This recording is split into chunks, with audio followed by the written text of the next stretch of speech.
Hi guys, Ricky Pope here, and this week on the Christian Nerd Unite podcast, I'm joined by film director Ben Ironside Koppin and actress Courtney Bandeko.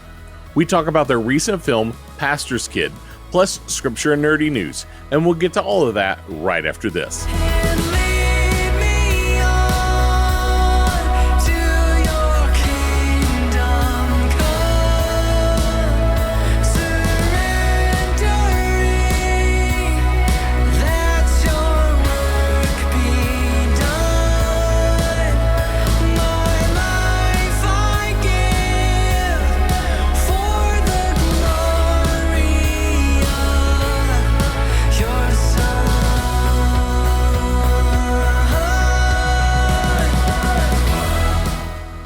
You guys know I love to share Jesus and my nerdiness with you every week. As you know, we are part of the Christian Nerd HQ podcast network. Make sure you check out all the great podcasts. Go to christiannerdhq.com for links. Outside of Christian Nerd HQ, I've been working with a team that is about to launch a new podcast telling stories of ordinary people doing extraordinary things in ministry. It's called Stories of the Way. I'll be letting you know more about it over the next few weeks. If you're wanting to start a faith-based podcast and are looking for someone to help coach you along the way, let me know. I would love to hear about what you're doing and discuss how we might be able to help. Now let's read some scripture. 2 Corinthians 4:16 through 17. So we do not lose heart. Though our outer self is washing away, our inner self is being renewed day by day. For this light momentary affliction is preparing us for an eternal weight of glory beyond all comparison. And Psalm 34:18. The Lord is close to the brokenhearted and saves those who are crushed in spirit. As these scriptures make clear, this Christian life is not always easy. And in our interview today, we hear some of the true story of a girl who was a preacher's kid and then lost her way because of some major hurt, and about her journey to forgive and to become redeemed herself. If we're going through hard times, we need to remember there is still hope. Just as Jesus said in John 16:33, I have told you these things so that in me you may have peace. In this world you will have trouble, but take care, I have overcome the world. We can take comfort that Jesus is there for us, especially in hard times, and we need to share that with others who are hurting. I pray that this week you'll remember that God is walking through hard times with us. Now for some nerdy news. DC Studios is set to produce a live-action Teen Titans movie. The film will be scripted by Anna Nogueira, who is also working on Supergirl, Woman of Tomorrow for DC.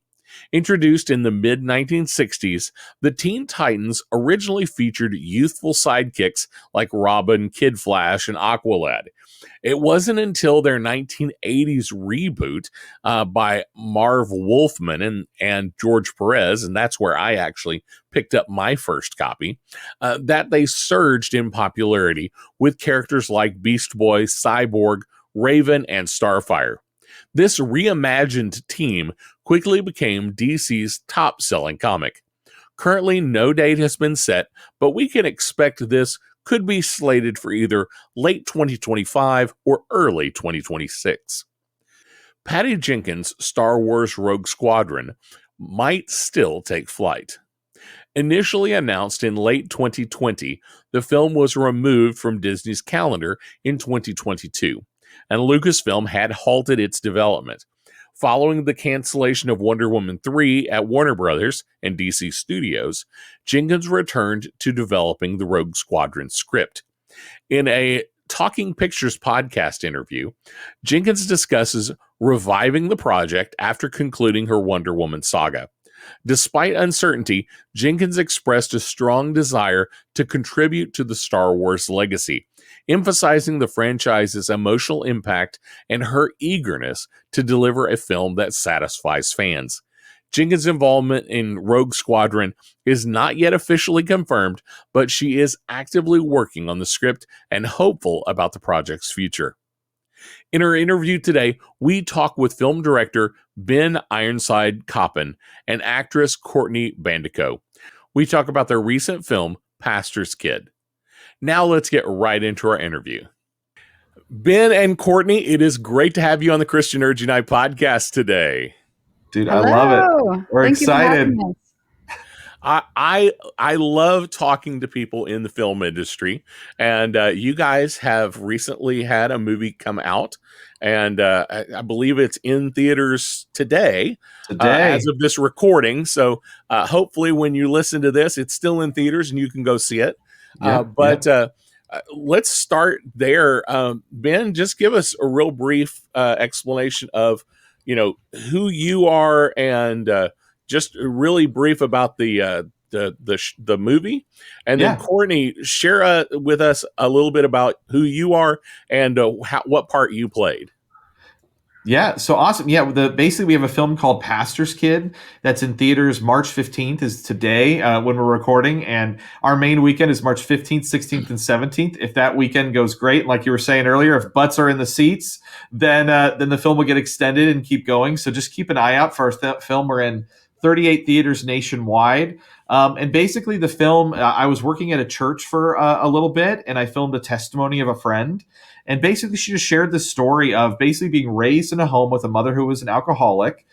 She had to basically raise her own little brother. The mom becomes a Christian and then becomes an executive pastor at a church, which means she runs like the business side of a church. Mm-hmm. So she's like, so everyone's praising my mom, right, as being this amazing conversion story, while no one is seeing the pain that I had in my childhood and what I went through. Mm-hmm. And she goes, I went from being the 7-year-old who's waking up their passed out mom to go to work to then being in high school and my mom saying I can't go out past 7 o'clock. And she's like, just that hypocrisy that she felt, within that she felt unseen. So that leads her to go into college, push away her mom, push away God, push away the church, and basically get into the drug and party lifestyle. And then ultimately in our film, an incident happens that forces her to reconnect with her mom and possibly see if there's another path for her to take. So when I filmed that story at the church I worked for, it was just a very powerful story that I felt like everyone could relate to. It's human. It's a human story. And we've been put in this Christian film box because yes, I would say we are to a certain degree a Christian film, but at the end of the day, I try to say this is just like if you'd make a normal movie about someone's life that has this faith journey. And we tried to tell it in the most honest, authentic way, and that made it be an R-rated film. And that's in showing some of the drug use, showing some of the abuse in different ways, having language in the film that actually shows the reality of people in these worlds instead of just glossing over things or trying to PG everything. So, yeah, that's Pastor's Kid that's in theaters right now. And Courtney is the lead in the movie. And she basically the entire movie, it's as if a documentary crew is dropped into this character's life for a handful of days. And so Courtney literally has to carry this entire movie on her shoulders. You're in almost every scene of the film, probably 97% of the film. So yeah, she's phenomenal. Oh, well, shucks. Well, hi, I'm Courtney Bandeko. Thank you for the intro, Ben. I played Riley in the movie, which is the title character. And I just had the great fortune to help bring Taylor Tamaifuna's story and her testimony to life and bring this to theaters. And, that could have never happened. And, it's just really grateful for this moment. And then from here, it's just, I'm really excited to see really what it does for the genre, what it does for the community. And so I'm sitting back and seeing. Well, awesome. We talked a lot about how faith films, and I don't know if you agree with this, but it's they've kind of been pushing the envelope in the last 5-10 years. You had The Chosen kind of start some of that. Then you had Jesus Revolution. Even what we were talking about, Nefarious was an R-rated Christian horror movie that came out the other year. The director of photography for Nefarious is actually a really good friend of mine. Oh, dude, that's amazing. Yeah. Then we had, was it Father Stu, I think was last year, Jesus Revolution. So it's Christian film is starting to, we feel like for the longest time it's been faith and family, right? Have been paired together. They have to be the same. And now I feel like we're seeing the beauty of we can still have faith and family, but also expand and tell these other stories that don't fit into that kind of cookie cutter box as much. So we hope that we're part of kind of the next step in that in some ways. Awesome. I actually I just recorded another podcast with a different person recently, and we had a little bit of a conversation about this, talking about. I feel like the church made a misstep sometime in the 50s, 60s, 70s, and we stepped away from theatrical film and said we don't want to have any part of that weird thing that's happening in Hollywood. Rather than being an influence on it, we just ignored it and let it do whatever it did. And I think we as believers kind of missed the boat there. And I think we need to hop on now that we're starting to see this momentum begin. I think we need to hop into that more and more. So I'm right there with you. I'm excited about what's happening there in Christian film. So Courtney, what made you decide that this was a film that you were ready to sign on to? Oh, goodness. Well, the first conversation I had with Ben, we sat down and, I was really curious about, hey, what is this? And I remember asking him, who is this for? And I think that was my first tether to the movie from my heart. Was he said that there was somebody in his life that felt very unseen by the church. And then who can't relate to not being seen, not being wanted, not being enough. And so that paired with him telling me he wants to do something different. Yeah, who he wants to do something that really has only been done before in small ways. When you say buzzwords like reinvent the genre, change things, I think those are the reasons why you enter into a creative life in the first place. And I said, sign me up. I'm all at that point. I was all in. Dude. And then I just want to touch on something you just said about film and media. And, really it's just with anything, any new thing in culture and in society. And I say this myself because I'm looking at social media and I've had disdain for it since it came out. But I am slowly saying, hey, this is here to stay. And it's a great tool. I mean, a great one. And so media, just in social media, mainstream media, film, television, I mean, the way that it can spread an idea. And then I think unconsciously it can spread very bad ideas. It can spread lies. It can spread negativity. It can spread hatred. But if you use it very consciously, you can spread positivity and love and a real message. And I really believe that at its core, the message of Christianity and the Christian community is a beautiful one. It's one of love. It's one of how to be a great person. It's one of great morality. And then if we really did that in a real way, and a real way, and not sanitizing anything, gosh, what is possible? Yeah. Absolutely. Well, kind of spin off on that. So Ben, what made you decide that that film or that this medium is the right place to share these kind of stories? Yeah, I've always loved movies. Indiana Jones was the one. Raiders, of course, is what hit me as a kid that got me into filmmaking and wanting to make movies. But, I was a Midwest kid, raised in Indiana, and I would go to the public library. And you're talking about genre, first of all, is horror. I had a Christian punk rock band that got me into horror movies. So it was like Evil Dead and like George Romero zombie movies and all that stuff. So that was like high school. My parents let me finally get into some of that. But I would go to the public library and they used to have DVDs you can rent. And so I remember I kind of went through horror for a while. And then I saw this Sundance section. And I would go over to the Sundance section and I would pull out a lot of early Joseph Gordon-Levitt movies, Ryan Gosling movies, or a couple, one was called Mean Creek. Another one was, what was the one? United States of Leland was Don Cheadle and Ryan Gosling, some of his early stuff. And then there was one that hit me hard called Manic. and it is Joseph Gordon-Levitt, Zooey Deschanel, and Don Cheadle. And basically, it was shot all on mini DV cameras, and it was these kids, because you could do that, and that was like a style back then, Yeah.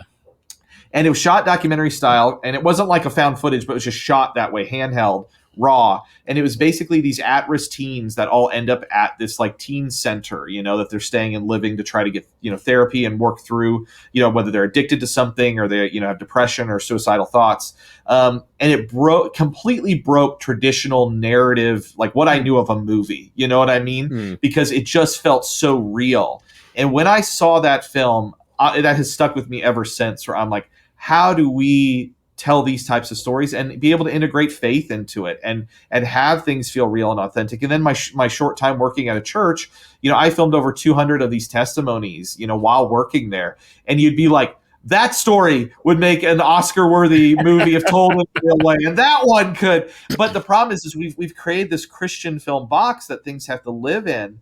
And so these powerful stories often, I'm not saying always, but often get watered down, and then they become just for Christians, as opposed to the beauty of, if we told these in a realistic way, everyone could enjoy these, even if they're not a Christian or if they're a different faith. It doesn't matter as long as it feels honest. And so that's what I really wanted to bring to the story of Pastor's Kid. Awesome. Well, what do you think is different about this film than some of the other films that are, when we talk about that story of feeling unseen and feeling, left behind by what all's going on?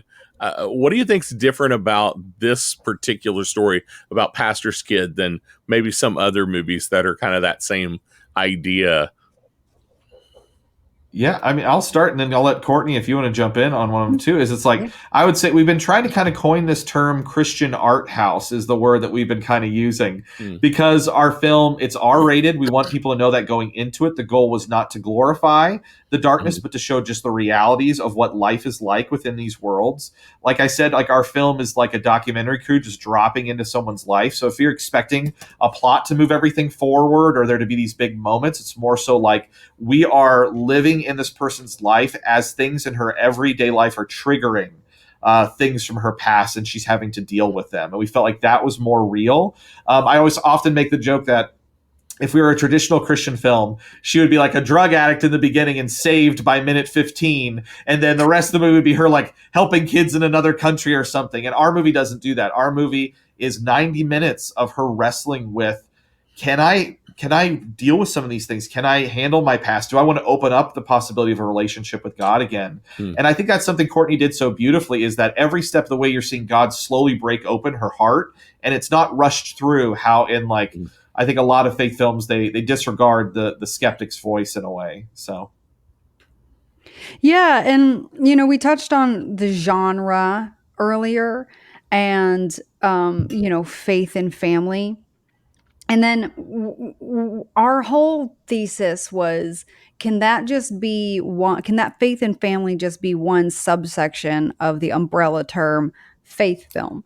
Because I think there's a whole section of the community that aren't represented, that aren't seen by that subsection, by that faith and family. And I think there's a whole subsection of people that are hungry for this kind of movie. And we throw this phrase around, these born again Christian. Yeah. And I think it's those people that have been there, that have lived through this. And then I really think it honors their journey every step of the way. We honor them today by not glossing over everything that got them here. And I think this movie is for that whole, facet of people. Now, Courtney, when Ben approached you about this film, had you been actively searching for, a faith-based film or that kind of film to work in? Because I know you've got a background in some decent-sized TV series in the past. Was this something you were actively looking for, or was this just kind of an opportunity that opened up? What did that look like for you? What's that journey for you, getting into being an actress and finally and getting into faith films? So it was definitely the latter. And then funny enough, this movie was shot before I was ever any large before I was ever in any large role in any large TV show. Oh, I think I okay. had done Yeah. little bit parts in TV before that. And so this is just, it was very traditional. It was very, the audition came in, I auditioned, and it was an actor, you just audition all the time. And most of the time you hear nothing, so that's that's par for the course.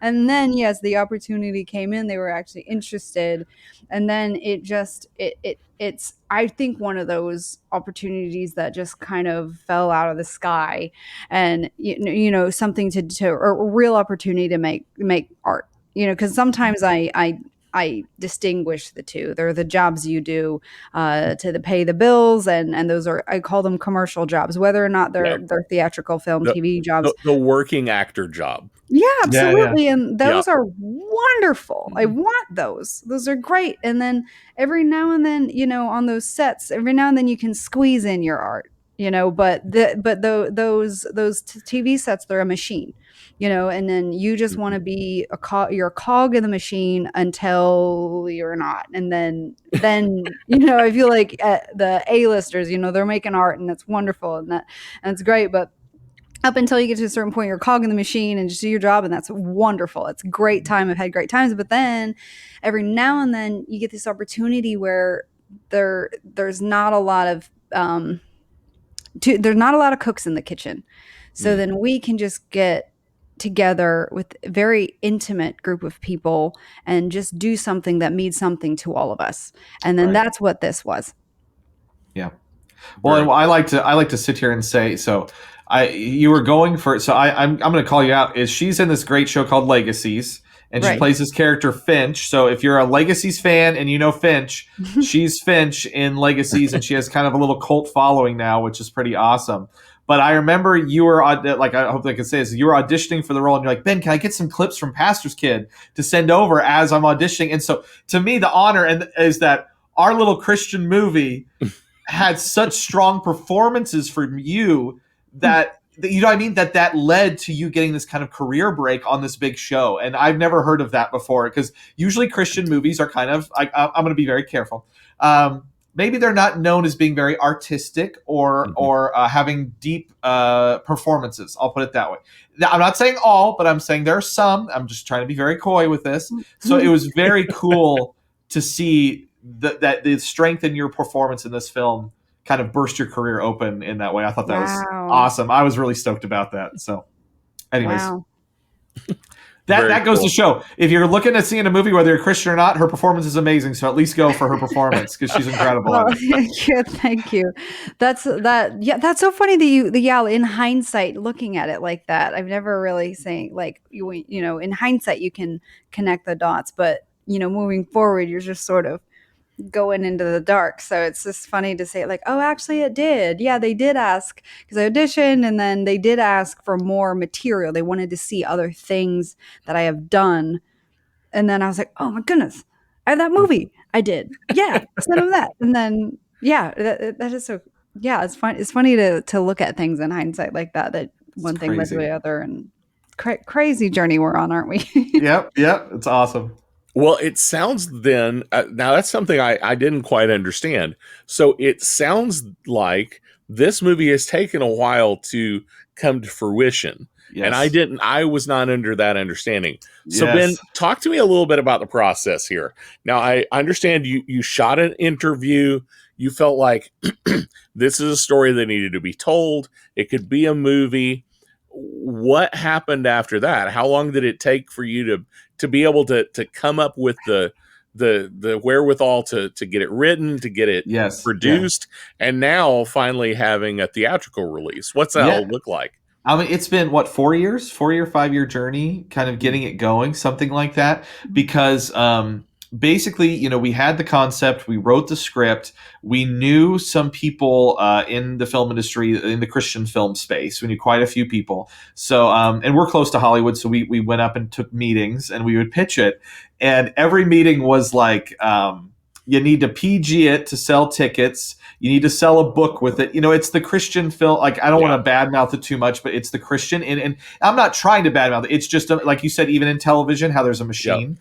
It's just of the genres, just of the machine, and it works, and it accomplishes amazing things. Yes. Not what we were wanting. Exactly. And so we kind of did Christian films must have a small group study. And yes, that's what they told me. That's literally what they told me. And they said, what was they were like, there has to be a movement. You have to figure out what's the movement behind it, whether it's political or something. And I'm just like, nah, like I can't do that. And I remember walking away from a meeting, and my wife is a producer on the film, and she co-wrote the script with me. And I called her after this last meeting because it was someone I really looked up to. It was a mentor type person that was basically like, telling us to basically, like, and I don't mean sell out, but like rework the story to fit in the Christian box. And I just didn't feel comfortable doing that. And so I called up my wife in the car, and I kind of broke down a little bit. And I was like, do we just give in and do it this way that the Christian industry has seen so many times? Or do we do it the way we feel called to do it? And she basically said, like, she didn't say screw them, but basically essentially screw them. We're going to do it our way. And so that took, it was a harder road because of that. And so we even had investors who were very interested. We had the script ready. We had people booked. Things were moving. And then we had an investor pull out last minute because of some things. They had actually another film that they had put out that had bigger talent in it, and it tanked. And so, of course, then that pulled us, and that was like a couple of weeks or a month before we were about, everything's booked and moving. So I had to go through the script, tighten up the script. And then what we broke up production into, we did 2 weeks kind of back to back for like the main narrative of the story. And then, it dips into her flashbacks throughout the film because it triggers her traumas that she's been through. And so we shot the main narrative, the bulk of the main narrative in 2 weeks. Then we went and raised some more funding.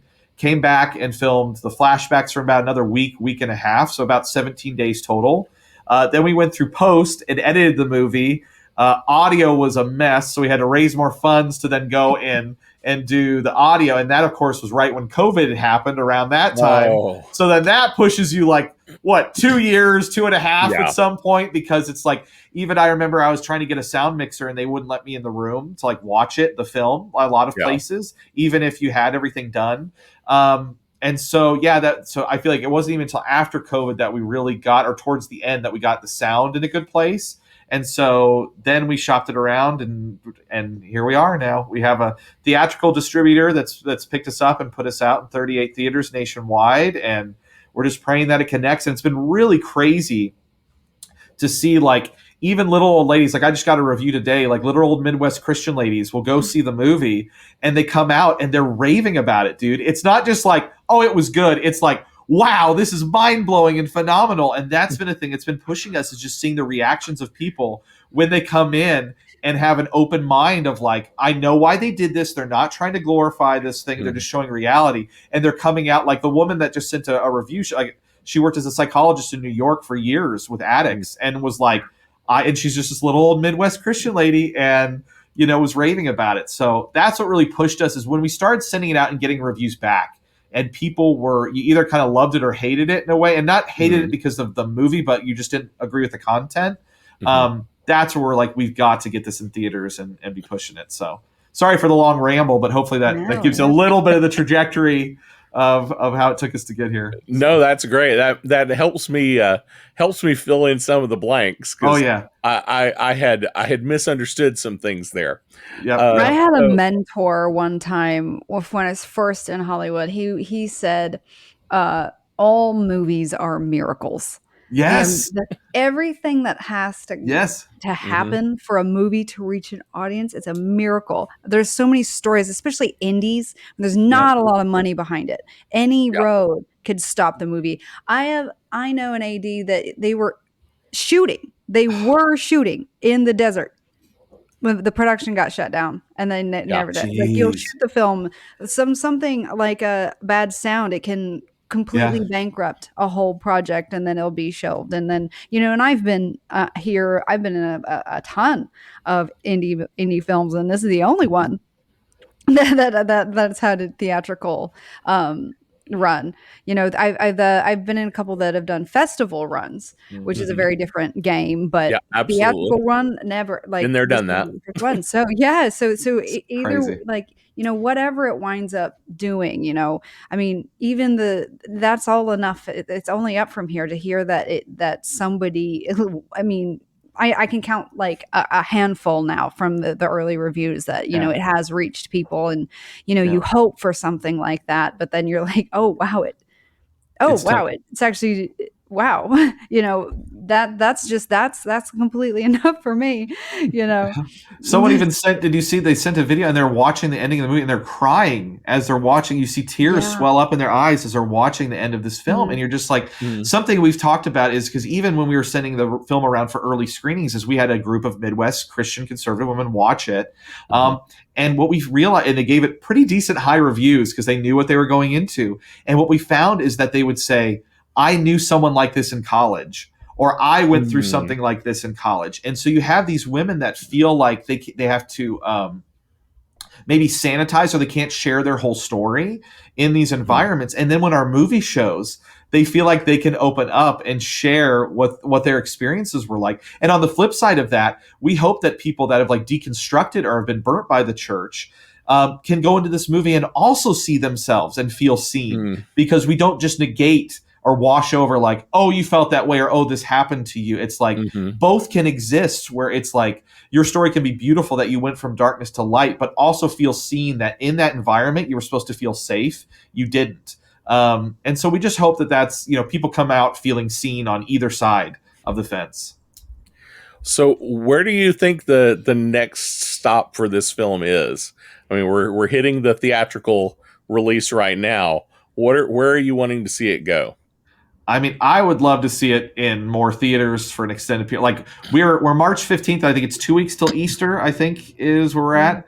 I would Mhm. love to see us get to Easter if we can. I'm crossing my fingers. I'm praying. We'll see what happens. But I think that right now, it's like to have a story that's this powerful in theaters for Easter season would be like Wow. in Easter would be amazing. So Yeah, if we'll people see. were able to go to Easter service and then go see our movie I afterwards. know. Wouldn't that be epic? All right, we'll see what happens. We'll see what happens. It's in God's hands now. Mhm. Now Really. you did mention that you went ahead and included language. You included some negative things that happen. You show Yeah. the realities. Right. Um, Right. what should people know before going into this film? What Yeah. what should they be aware of before they take the adventure and go see it? Yeah. So there's no sex and nudity in the film. We have language. So there's quite a few F bombs in the film and other language that you'd hear in the drug culture. We have drinking. You're seeing people drink quite a bit, an alcoholic mother. So that can be triggering for people. And some people have Mhm. been a little worried about that. We show quite a bit of drug use because that's the culture. She ended up dealing drugs to her friends. And so Mm. you're kind of seeing this parasitic relationship she has with her friends. And then I do want to warn people that in the very beginning of the film, there is a scene where she is roofied at a bar, and people are trying to kidnap her and take her to a car. And so that does not happen where an assault happens fully, a sexual assault happens, but it can be triggering for people who have been in that type of environment. She's saved last minute, and that's based on the true story. It's kind of the incident that triggers off the rest of the film, and that's based on a real incident that happened in her life. So we do want to make people aware of that too, is that those are the kind of things: language, drug use, and there's an almost kidnapping / assault, sexual assault in the film. And what kind of support have you gotten from either your local church or churches around when you started working on this production? It wasn't so much, when we would tell people about it before they could see it, I think that was hard for people to understand. And Mm. then when we had the product to show, like I showed it to my pastor just 2 weeks ago out here, and he loved it. And I think it's been so funny. Pastors really dig it because pastors are in the trenches with people. Hmm. Pastors are going through it. And yes, on Sunday there is this glossy facade, not facade for the pastor, but just Right. the church isn't digging deep into the hard stuff all the time on every Sunday. You know what I'm saying? But our pastor was basically like, especially with Celebrate Recovery, is basically the Christian AA, and Yeah. he told our entire Celebrate Recovery group. He sent it out to all of his pastor friends. friends, and he's just like, this is a story that's told real, that needs to get out there for those who are in darkness to feel that there's hope. And also, he's like, it can be powerful for those who haven't experienced the darkness to see a hopeful story like this and know that that can happen. So he's been very vocal about it, which has been awesome. And we've had a handful of other like pastors share it around and everything. So we'll see how it goes. Even Courtney, you were on the podcast, sorry, with those guys, and they were raving about it. Remember our two pastors? Yeah. They were a hoot. Yeah. Yep. There were two Lutheran pastors that were loving the movie, and they were talking all about it. So it's awesome. That's where I just hope that enough people can go in with an open mind and experience it, and not just be turned off by the R-rated rating. You know. Well, Courtney, what's kind of the next big thing for you? Do you have projects coming up, or do you have hopes for some other either faith-based films or either any other kind of films? Well, I'm auditioning for sure. But then a year or two ago, I kind of fell in love with screenwriting. And so Ben and I are going to chat about doing this again, another project, because that was just such a great experience, and I think, I think the world of you, Ben. I just would like to work with you again in a heartbeat. I think you're so talented. And then there's other things down, like it's funny, like an actor's journey, you're always auditioning, but then you're always sort of developing things yourself. And it's funny because like I always ask myself, if I died tomorrow, what would I regret? And it actually wouldn't be not booking the big thing. It's like I would regret not having tried to make these movies that are in my head. Isn't that weird? So really it's just wanting to do that, like get what's in my head out of it, and just whatever that looks like. It sounds like a lot of fun at the end of the day. And then I mean, and then if anybody listening to this just wants to come hang out with me on the internet, I am on Instagram. It's my last name with another O-T, Bandekoot. There's just some things that like I've shot with my friends that I can't really talk about at this moment, but announcements are coming and all that. But that's just the best place to keep up to date. That's awesome. And Ben, you have quite an IMDb of short films and other things you've worked on. What's your next big project or next big goal that you can talk about? Yeah, I mean, we have a couple of films that are releasing actually later this year. One, you were talking about Christian horror in a way. It's kind of a Christian thriller called Kill a Prophet. It has Sam in it too, Courtney. And then we have another one called Burn My Money. That's a boxing film that we shot during COVID. And that's a crazy story to talk about how we ended up doing it. It was before we knew what COVID was. Basically an actor buddy who's in Pastor's Kid was like, I'm part of this stunt gym that we like do all these boxing things and all of us are bored and out of work. Can we like make a movie? And so we shot this boxing movie kind of just for like a week or so, maybe a little bit longer during COVID. It was before we knew what COVID was. It was like things were kind of shut down and people were like, what is this thing? And we're like, we're bored. Let's make a movie. And so that one is coming out too. So we have those two that are kind of going to be out. But then Courtney and I, we're going to powwow and see if we got some more projects. And All right. Yeah. Well, anything else to share before I ask my last big question, which is where can people find you guys and find the movie? But anything else to share before we do that? I wanted to share this one story real quick. We have not gotten a ton of negative reviews from Christians, like negative comments, but I got one the other day, and I want to tell you what my response should have been. Okay, they have been very cordial going back and forth, and they've actually ended most of the time. They end up with the people being like, "I'm going to pray for your movie and hope people show up." So they're usually very good. But this one, someone said, "What is it? No good Christian movie would have language or drug use in it." And I just I was tired that night, so I just deleted it and didn't mess it. But afterwards, in hindsight, I wanted to respond, yeah, it's because our Christian movie isn't a good Christian movie. It's a bad boy Christian movie. It wears a leather jacket and wears sunglasses, and it smokes cigarettes behind the bleachers. That's what our movie is. It's John Travolta from Grease. That's the kind of bad boy Christian movie ours is. I should have put that, but I didn't. So anyways.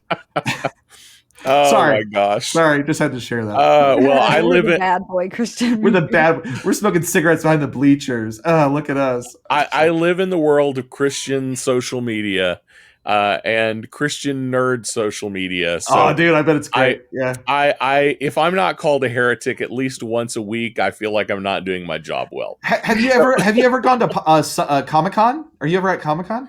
Not out in California. I haven't made Okay, it. okay.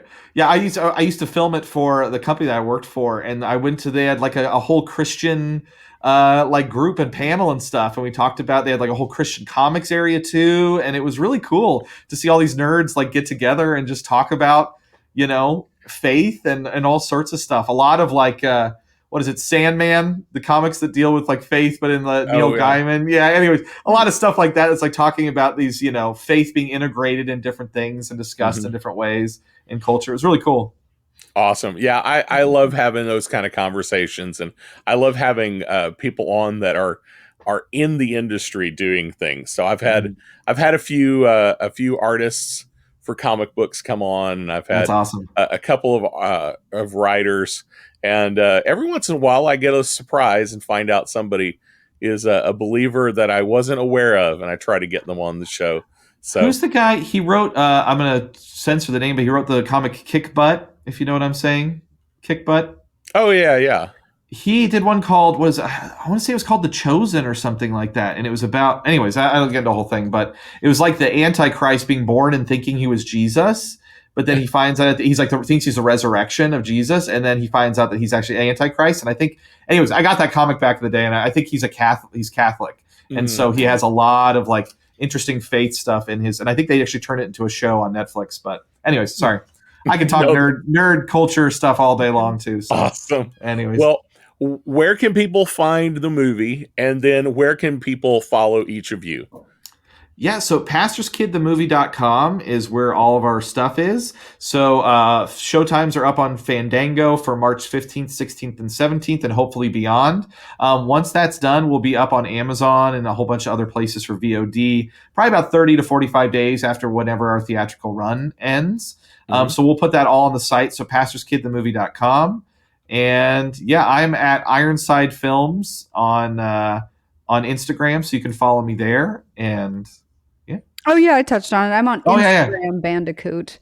And then I have an idea to make a TikTok. I have a TikTok account, but I'm not active on it. It's the same handle. Maybe I'll eventually get on. I will eventually be on TikTok. Figuring out Instagram first, and then Right, I'll right. be on TikTok. Maybe by the time this is all out, I'll be on TikTok actively.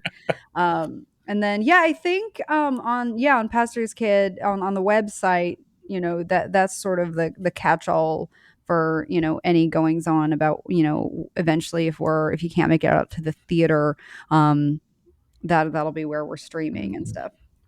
Awesome. Yeah. Hey, Courtney, tell me you're a millennial without telling me you're a millennial. Oh Lord. When we're over here, I'm still trying to figure out Instagram. There you go. That's how you tell you're a millennial. I know how to. I'm the same way. Instagram as a consumer, but as a Yes, creator, it's so hard. what? It's just it keeps changing. It's just so funny because I know I need to be in with it, but I'm just so bored by it. That's what it is. It's just like I like I pride myself that my attention span is still very long. Yes, good. So I get sent videos all the time by my brother-in-law and all this. I'm like, I don't want to watch this. It's bad when the old Generation X guy on the show is the one that has the most yes, right. the most social media channels and is expanding into the newest so ones funny. he can find. Yeah. I always say I was born in the wrong decade. There you go. I should have been around in the 60s. There you go.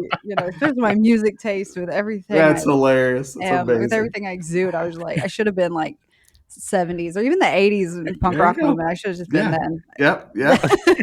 Awesome. Well, I will put Awesome. links to all that down in the show notes. It Thank has you. been great having both of you on the show this week, and I look forward to seeing where Pastor's Kid goes from here. Dude, thank you so much. Right. We're stoked. Thank you so much. Thanks for having us. It was great getting to know Ben and Courtney. If you want to find out more about Pastor's Kid, check out the links down in the show notes below. Well, that's all I have for you today.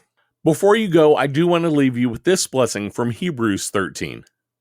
Now may the God of peace, who through the blood of the eternal covenant brought back from the dead our Lord Jesus, that great shepherd of the sheep, equip you with everything good for doing his will. And may he work in us what is pleasing to him through Jesus Christ, to whom be glory forever and ever. Amen. We'll see you next week. Blessings. Hey.